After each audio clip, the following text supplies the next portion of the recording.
What do you think really happened with Dave Chappelle from being at the very height of popularity, so big that people still consider him one of the great, one of the greats, if not the greats, to really what happened, with his whole situation where he, just quit the show? I think Dave, he had the curse of being too authentic of a human being to be at that particular level. I think when you get to that level of fame, where there's that much money on the line, and you're dealing with so many warped incentives from people who only care about money, who are only there to worship money, I think it's much, much harder to be an artist. It's much, much harder to be a good person. It's much, much harder to do what you truly love as opposed to doing what you need to do to fit some model that's being run by a corporation. I mean, nobody's going to put $50 million on the line without there being a lot of restrictions and safeguards in place. And so I just think that for Dave, he probably went through what I would go through in that situation. He probably just told him to fuck off, excuse my French. And I think some people are just not built for slavery. Some people don't want to be a slave, even if they're a high-paid slave. I mean, if you're a high-paid slave, you're still kind of a slave. If you're in a situation where you have no options and you don't feel that you are allowed or able to do anything, then unfortunately you run into a situation where your money has actually come to enslave you as opposed to liberate you. And so I think for Dave, it got to the point where, people were I assume they were trying to water down what he was doing, trying to make him into somebody he didn't want to be. And I say God bless him because he realized something that most of us don't figure out until we're 80 years old on our deathbed, that there are some things that are more important than money. There shouldn't be an amount of money somebody could give you to throw away your integrity or to throw away your happiness. That is a youthful mistake. But older, more mature people, I don't think they make that mistake. So I actually was happy that Dave dealt with that situation the way he did. I was proud of him. There's been a big conversation recently. I mean, especially, when Dame Dash went on the Breakfast Club and, said how he felt about being a boss and how he felt about being a worker and so forth. There has really been, it opened up the conversation to that type of thing. I mean, first of all, do you feel that there's anyone out there who really doesn't have a boss? Because, for example, I run my own company. I have a staff of about 20 people or so. But, there's people who I have to answer to. I have advertisers, I have people like that who actually bring income to the site that, I have to be accountable to. Right.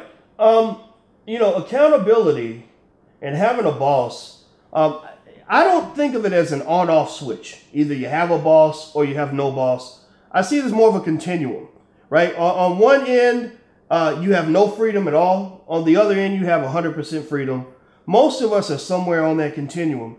Different people are on different points, right? And so my measuring stick in terms of whether or not you're stuck in the Dame Dash trap, if you want to call it that, is whether or not you feel like you're being controlled and pimped by your life. I mean, if you feel that your life it has you trapped in a place that doesn't make you happy, in a place you don't want to be, then I think that's where a Dame Dash would come along and say, you deserve better than that, right? But when I look at, say, somebody like a DJ Vlad, for example, yes, you're always going to be beholden to certain people. I mean, you've got your viewers, you've got even your employees.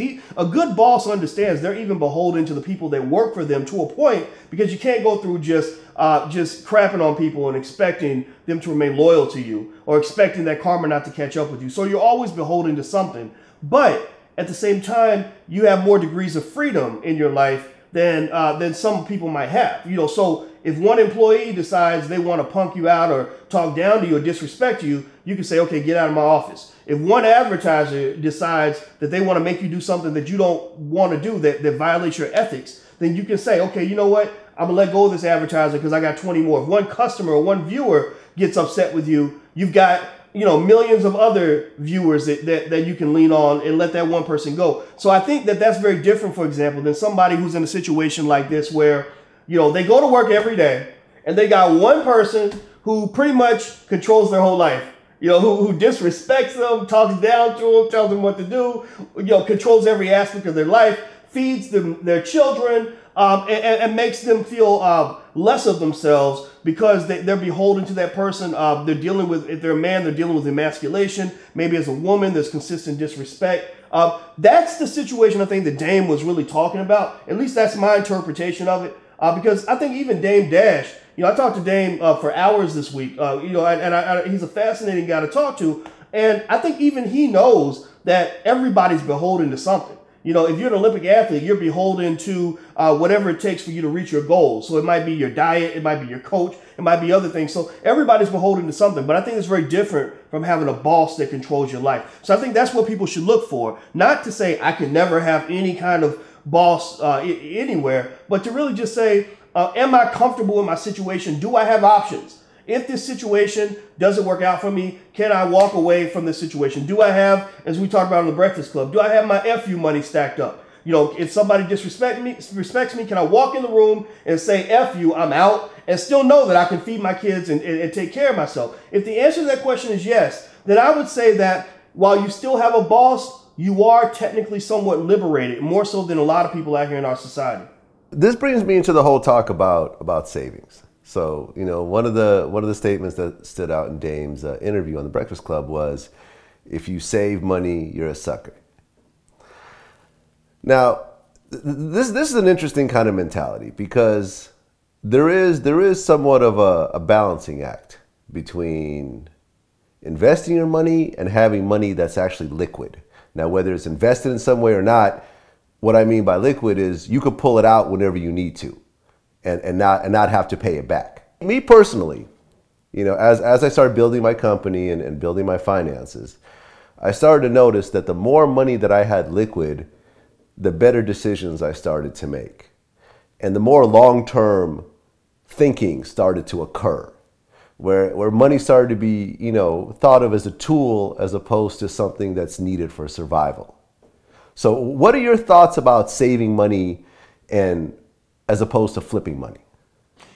It's funny. For financialjuneteenth.com, I did some interviews with Dame this week about that, and I asked him specifically about that saving thing, so I could really get an understanding of what he meant, and then I could also tell you what I would mean if I were to say something like that. My interpretation of what Dame meant is that saving in itself, in terms of just letting your money sit there in a low interest bank account, that isn't the best way to use your money.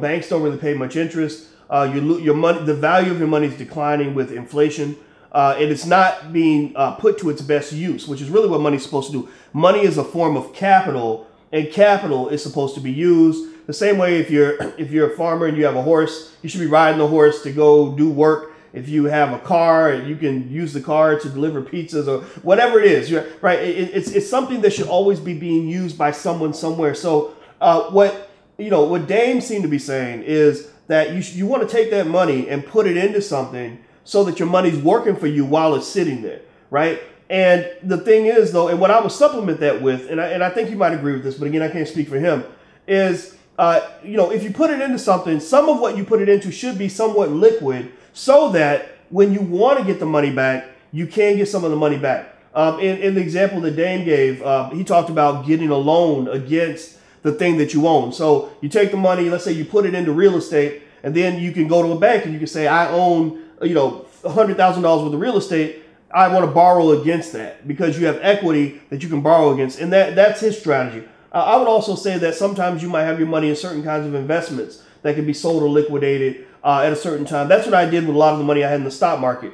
I didn't want a lot of money, my cash sitting in a savings account because I knew I wasn't going to get much money from that. So I put a lot of that money in the stock market. And when my business needed liquidity, one of the things I might do was sell some stock. You see, so I think that the point here is not to say that saving money, if you want to say saving money is for suckers, stacking money is not for suckers. Stacking in the sense of putting your money to work in something that is going to generate value for you. So you don't want to give your money away. That's definitely for sure. And so at that point, you have a choice. You can either save it or you can invest it. I say invest it. And that's really very similar to saving, especially if your investments are pretty liquid. So I hope that makes sense.